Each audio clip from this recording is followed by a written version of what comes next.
Well, hello and a very warm welcome to Bharata First. You're watching Big Picture with me, frankrausanpereira. Let's look at the important exercise of the economic survey. It was the economic survey 2021-22 was tabled in Parliament earlier today by Finance Minister Nirmala Sitharaman. And this was soon after the President's address to both houses of Parliament. The survey is presented a day before the Union budget, and it underlines the state of the economy and outlines suggestions for policy actions. Let's remember that we now have a new chief economic advisor this time around. Let's analyze the economic survey and also the state of the Indian economy in big picture today. And to do that, I have an expert panel. Let me introduce the panel to you now. Professor Charan Singh, CEO, eGrow Foundation. Also with me on the program is Ajay Shankar, former Secretary, Government of India, and Shubhamoy Bhattacharjee, Consulting Editor of the Business Standard. Thank you to all my guests for joining me on this edition of Big Picture. Professor Charan Singh, let me start the program with you first.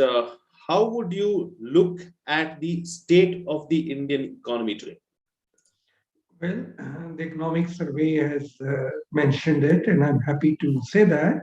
My own feeling, and I totally agree with what the economic survey has done, is that the economy is doing well. It has had challenges in the past, which they have listed so well, they've elaborated it. And I think they've been very transparent about it. They've also mentioned that the growth that they are thinking it will take place. I think saying that looking at the growth pattern, and of course the IMF also said 9%, but they are looking at 8 to 8.5%. I thought that was very good. And in the current year, when they say 9.2% from the negative of 7.3%, I would agree with that. Now, as looking at the overall picture in the economic survey, and you see, economic survey is basically a statement of the past 1 year. And so we have all lived through it. So it's not that it's a surprise when they analyze and they talk something. It's basically documenting the economy as it happened. And therefore, to me, it was like reliving the economy throughout the year. And I had always held that position that the economy has done reasonably well. It has stood its ground. The various sectors have started coming back. Agriculture has been the pivot. Even in industry, things are improving. So my own feeling is that and yes, one thing I must mention, and I think that is what I liked, looked at the fiscal deficit, right? During the period that they have given the fiscal deficit, I thought April to November 2021 was around 46.2%, whereas last year, 2020, it was 135%. So to that extent, what does it convey? That the economy has been given the medicine in the right dosage and appropriately, not overdoing it, not underdoing it. So which I thought was very good. Absolutely. Shankar, let me bring you in now. When you look at some of the key challenges and concerns for the Indian economy, what would they be? Well, I would rate it as number one, the risk of inflation, because WPI has been in 2 digits for many months. And in the old days, WPI was the only inflation indicator which used to drive economic policy. CPI is still low. So that I would rate as the most important short-term challenge for the economy. Then we have other challenges. One is that there is the IBC has been kept under abeyance, and now a bad bank is being created. So a lot of the NPA problems of the banks have been pushed forward. So hopefully with the bad bank being created and NPAs going there and the IBC code which has been kept in abeyance, that process ends and we start actually looking at the costs of the downturn. One hopes that we'll be able to handle that well. So these are, I would call, problems of the coming 12, 18 months. But the economy has very major structural challenges. And I do hope that in the budget speech and going forward, we would get some indication of how government would like to handle that in departure from business as usual. The economic survey has done a good job of explaining what government has done and how White has done it and how it has been just the right thing to do and how we've handled the economy well. But the structural challenges, as I see, are primarily two. One is the crisis of jobs for the young. We are seeing problems in the streets, in the state campaigns. And it's a structural problem which we need to address. The sooner we do it, the better. Otherwise, there are huge consequences in terms of social stability, unrest, etc., etc. Linked to this is the problem of growing inequality. Because at the lower end, if you create more jobs, then incomes rise, real wages rise. So even if the startups do very well and the top 1% does exceptionally well, and even if inequality grows, it is not a cause of extreme discomfort, except for those who are ideologically motivated. But what we are witnessing is a serious problem, and I think that needs address. And I would add to it a third, which is not so important right now, but I think the government has been paying attention to it, but I think it needs to pay a little more attention to it, which is the issue of regional imbalances. So if you see that like UP is going for elections, so lots of numbers have come out. So at independence, their per capita income was 3% below the national average, 43% below national average. Bihar is equally bad. Between the two states, we have around 300 million people plus. So I think somewhere government has to see how to address the challenge of growing regional inequality and disparity.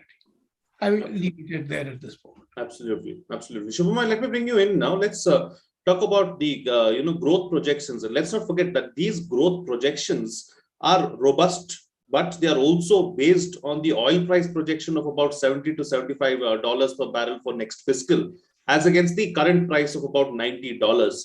Now, all indications are that the oil prices may hold and may even go up because of the entire Ukraine and Crimean situation that we have right now between Russia, Ukraine, and the United States. We also had the Houthi rebels attacking the UAE and in particular Abu Dhabi. So there are these factors and challenges to look at as well.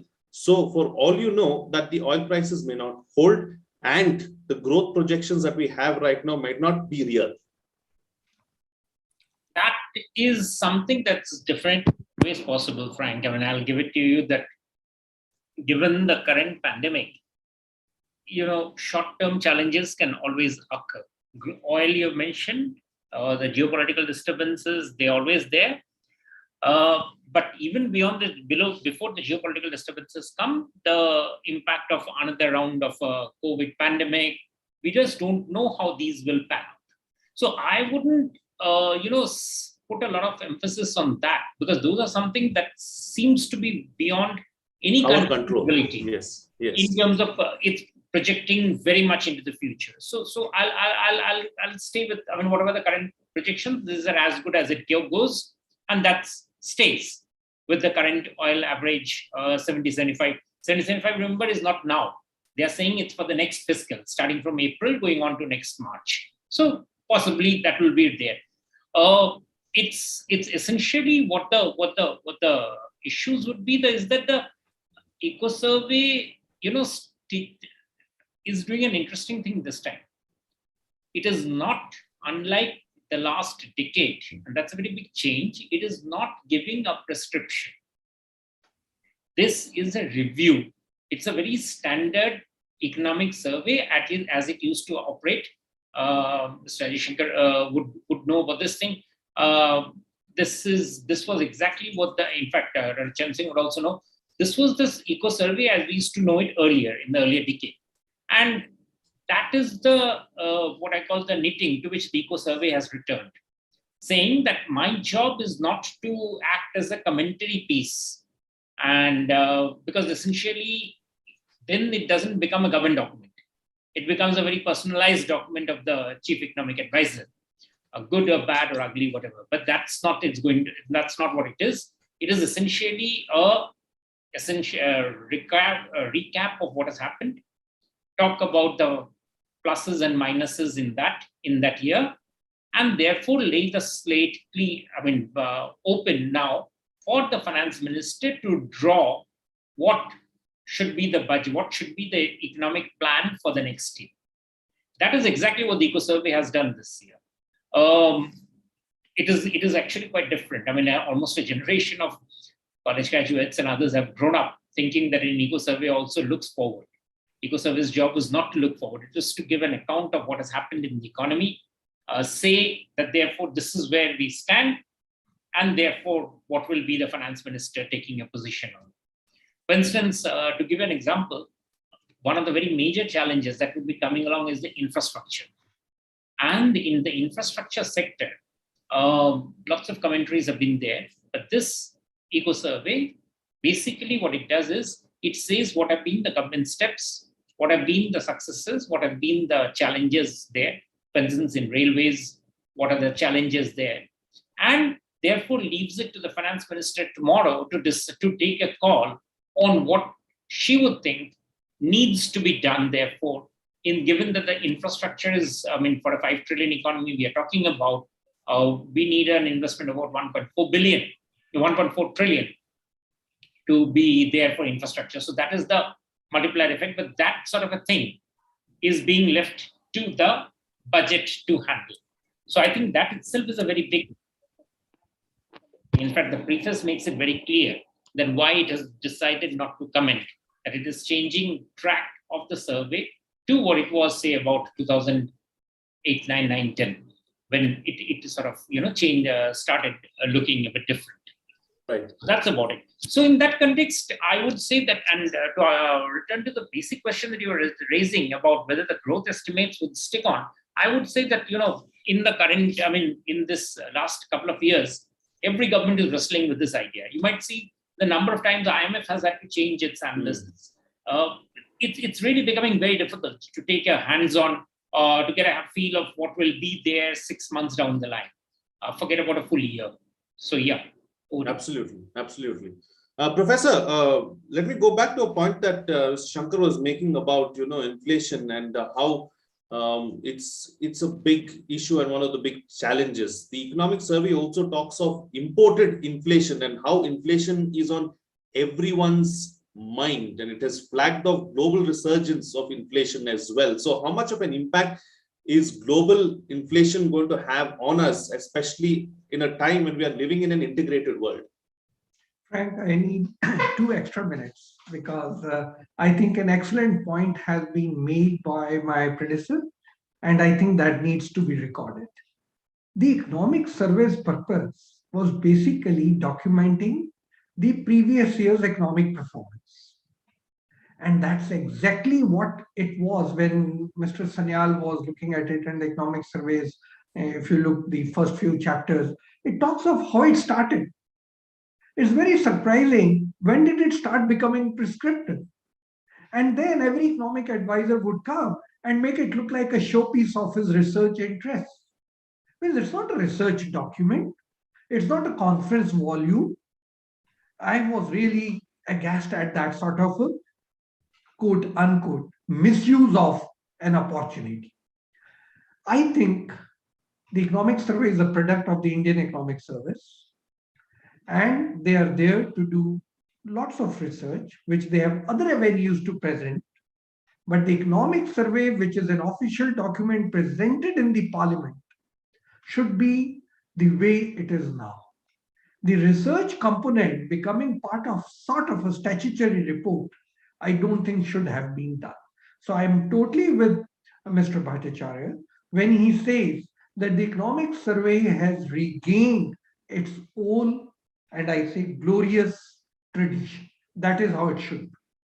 Now going to the question that you have raised. I also want to mention, because this is an important issue of economic growth, which you asked. You would have noticed 2 things. One is, according to the economic survey, in most of the areas, sectors, growth has been recovered, but not services. Right? Now, this is what I liked in this economics. Very honest, very frank, that services has suffered. And if you look at the components of the services, you will see are the services which we all feared would suffer. And that is like trade and hotels and transport. And that is, we all know that these sectors suffered. So that is one. So there's honest assessment. When it's projecting forward, I totally agree that this is, to me, this is actually a conservative estimate. Your question that, what are they forecasting? Can it go wrong? I think it's a conservative estimate. Why I say that is because if you look at the performance that has happened, I'm sure the sectors which are going to contribute, the private sector investment will take place, easing of regulations is taking place, the way they mention it. And then there is robust export growth is expected now. We are roaring. So why will we not achieve very high export growth rate? So according to me, this is still an underestimate. Now coming focus to the question that you raised, imported inflation. Now I want to actually ask a question. What is high inflation? In a young democratic country like India, and mentioned by one of my predecessors, employment is a very big issue. There are people spilling on the streets. And therefore, what should be the concern of the government? Inflation or employment? As an economist, we all know of a trade-off between the two. When I was a professor at IIM Bangalore, I've done a small study. It's not a very scientific study, but it just can't be ignored because there's a trade-off. I did a survey of about 400 people. Young people want a job. They're not too worried about inflation. So then the issue is when you say imported inflation, yes, through oil, you are importing inflation. But to me, 5.6%, 6% is not it, firstly within the band. And more than that, even within the band, I would say it's within the tolerance limit of Indians. If you look at the inflation rate from 1950 onwards, when did we have an average of 4 and 5 and 6%? We always had a reasonably high inflation. Because it's a young country, jobs are of paramount importance. So I would rather not worry too much on inflation. I would worry much more on generating jobs and employment. Absolutely, absolutely. Mr. Shankar, coming back to you now, let's look at the social services, and it has risen by 9.8% to 71.61 lakh crore rupees in FY22. This, of course, I'm sure is a big portion of that is because of the pandemic and health and all of those other aspects. So, but it's good to see that social services and social sector spending has gone up. Can we see more of that? I do hope so. In fact, if one looks at the economic survey as well as other, I think, policy pronouncements and actions by the government, I think the economic philosophy or approach driving this government is to take care of the weaker sections through welfare.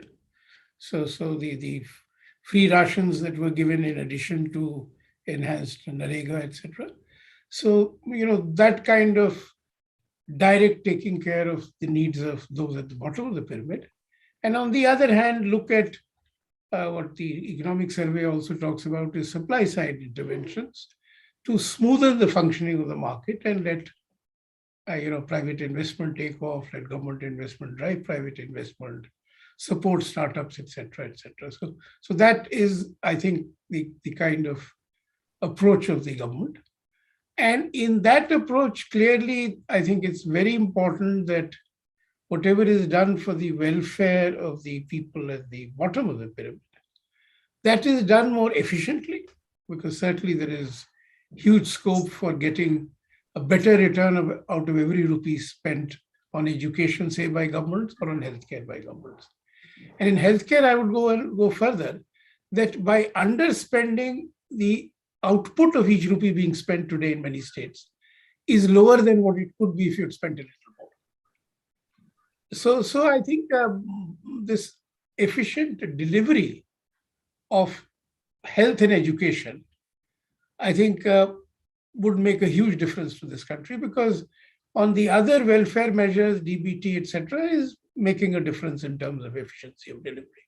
So I would certainly argue very strongly for focusing on productivity of expenditure in healthcare and education using the entire power of the digital capabilities that have emerged, and see how we can have a qualitative transformation in the next few years.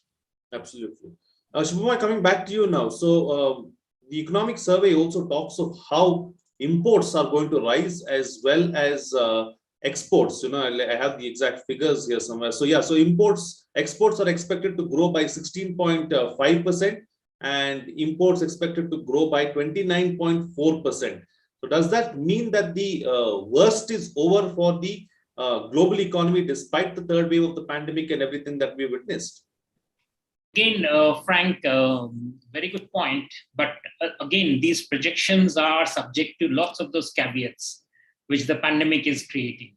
I mean, the supply shock and even the inflation issue that you were raising earlier, frankly, no global economist also was able to predict that inflation would rise up to this particular level, or the supply shock. We all knew from our textbook knowledge that supply shock creates inflation, but that will be so high, so not a transient thing, as Jerome Powell of the Fed is saying, was something that was unanticipated. So we are living on a very unanticipated sort of position.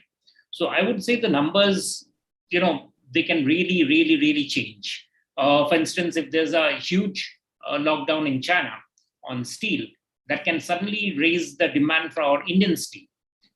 In fact, Indian steel had a good year last year precisely because of that. Similarly, textiles. So, there are all these sort of changes that will be happening. Hopefully, all of these will be for the good of the economy. May I come down to that issue about the health and the education thing, with your permission, Frank? Please. What I wanted to say was, while I quite agree with Rajesh Shankar that we need to spend a targeted distribution on health and education, I'm not very convinced that higher monetary outlay is the way to go. In fact, I'm one of the rare ones who actually would say that we need to be very careful about looking at whether we need to spend more on health and education. Why is this so? Because we often make the mistake of not realizing that unlike a road or a power plant, where it's easy to measure what has been invested and what has been constructed, health sector especially has tremendous number of people who are needed to give the delivery. It will be the central government will give the money, the state government will take the money, then the state government will give it to the district will give it to the cities or the panchayats. It is such a long route that every year for the past several decades, health has been the sector from which the most money comes back to the center every year. This is not often recognized, and it's in thousands of crores. It is the largest money returner to the center. Education also does that, but to a limited extent because its budget is lower. But health does that in a massive way. So this is a very big problem. You need efficiency, yes, there's absolutely no doubt. But efficiency building up means working at the municipal level, at the panchayat level. And that is not a question of money, that is a question of ability.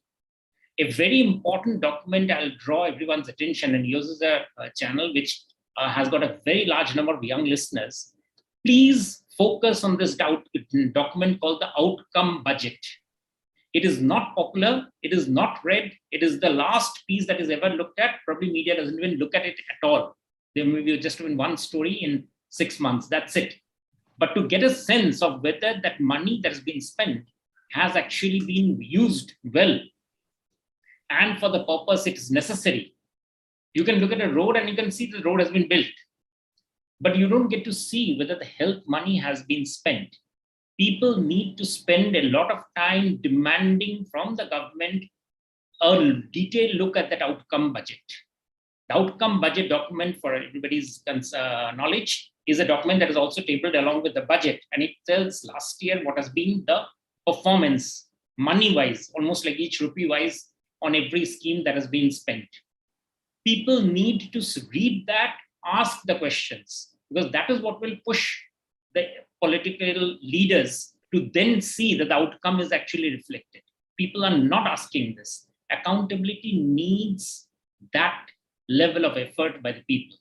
When we say that health and education needs to be spent on, instead of parroting that line, I would say people need to actually see whether that money that was spent well, not go by government statements. There's enough data available in the public. That budget, that document gives massive amount of data, granular level. It is not being used. And if it's not being used, the money will not reach where we need it to reach. So that's my point. Everything is not like warlike, like, the vaccination. It's been a great effort, great success, but everything can't be on that warlike phenomena. It's like day in and day out, health workers working, training happening, medicines reaching. There are lots of pieces which are work in a health budget. Unless those are sorted through, health outcomes don't improve. So, absolutely. I would take a contrary and say it is the outcome budget which needs to be parsed very carefully to understand if health money is going. Similarly on education. Yeah, that's a very good point that you're making about, it's not just about how much money you're spending, but how well you're spending and fixing accountability for it as well. Time to get quick closing comments from all my panelists, starting first with you, Professor Charan Singh. First of all, I must say that this sets a very good tone for the budget which is expected tomorrow. The second point I want to say is I like the debate that has happened on the efficiency of public expenditure, but I would like to add one point, and that to me is very, very important. It's important to discover the Indian medical system and also emphasize on the local medical system and the wellness practices that happen in our country. The third point, empowering the local bodies always ensures efficiency of expenditure, and that should be encouraged. Absolutely. Mr. Shankar. I would hope that in the budget and going after the budget, there is a slight course correction in the philosophy driving government's management of the economy, which is the need to recognize that government needs to do a little more to create demand in the economy and undertake facilitate a structural shift from consumption-led growth to investment-led growth, and investment-led growth which is labor-intensive. This is not easy to achieve, but I think we need to try and do it, and the sooner we do it, the better it will be for us. So I would expect, again, to sum up, measures to stimulate demand, which alone will stimulate private investment and take up our investment rate and offtake of bank credit. And the other is investment in creating jobs, in contrast to investments in capital-intensive sector, which is happening on its own. Our market forces are giving us a lot of capital-intensive investment with very high returns to those who own those companies and shares in those companies. But I think we need to create jobs and treat that as the primary goal of economic policy. Absolutely. And Shubham, close the show for us with your concluding remarks. You're on mute. What I will say is that there's enough moving parts here right now for the government to consider. There's been a lot of work in this budget, in this survey, on using high frequency data. I think that's a point well taken. A lot of data needs to be now included in government policy making, and it makes a push towards it by talking about agile, the government's ability to respond very quickly to emerging data. I hope good sort of data will come into the public debate, because thanks to this effort by the survey, I think that should be something that will be hopefully be happening. Yeah. All right, gentlemen, we'll have to leave it at that. Thank you so much for joining me on the program and putting things into perspective for us. Well, an interesting discussion there on the economic survey and what it is likely to do and what's likely to happen. It sets the tone really for an important budget to be presented by Finance Minister Nirmala Sitharaman tomorrow. Of course, in Parliament, the budget will be presented. It's an important exercise, an annual exercise that is undertaken. As far as the economic survey itself is concerned, there have to be measures to stimulate demand. That is an important aspect. Inflation is a big worrying factor. Also, unemployment is a big challenge really, and that needs to be addressed. The growth projections, of course, are conservative, and despite the global headwinds, despite issues like unpredictable oil prices, geopolitical situations across the world, despite all of those challenges, these numbers will hold and may or most likely will hold, because it's been a challenging last couple of years with organizations like the IMF, World Bank and others too finding it difficult to predict and project really as what the growth could be. So, but as of now, these are conservative figures and they should hold. The worst seems like it's over for the global economy as well, and things are heading in a better place, and we will see most of the sectors, most of the areas doing better than the pre-pandemic levels. The economic survey also has done a great deal of work in trying and getting all of this data and using scientific methods to get all of this data. Now, this data needs to be analyzed, looked at carefully, and included in policy making.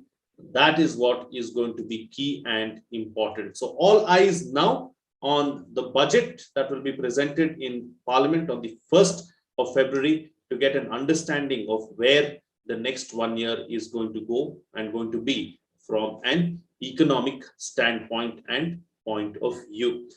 All right, then, since you're here, let me ask you, have you liked the video and subscribed to Bharata First? If no, then please do so right now, and do subscribe to our newsletter as well to get some incisive information. Also, before I go, let me remind you or tell you about the Bharata First Knowledge Center, your one-stop destination for all your competitive exams needs.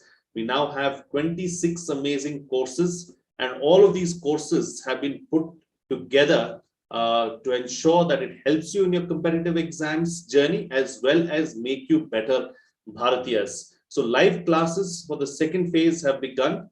Do ensure that you register now and participate in the interactive sessions. There's a live class at 7:30 p.m. this evening on personality development. So that's taking place as well.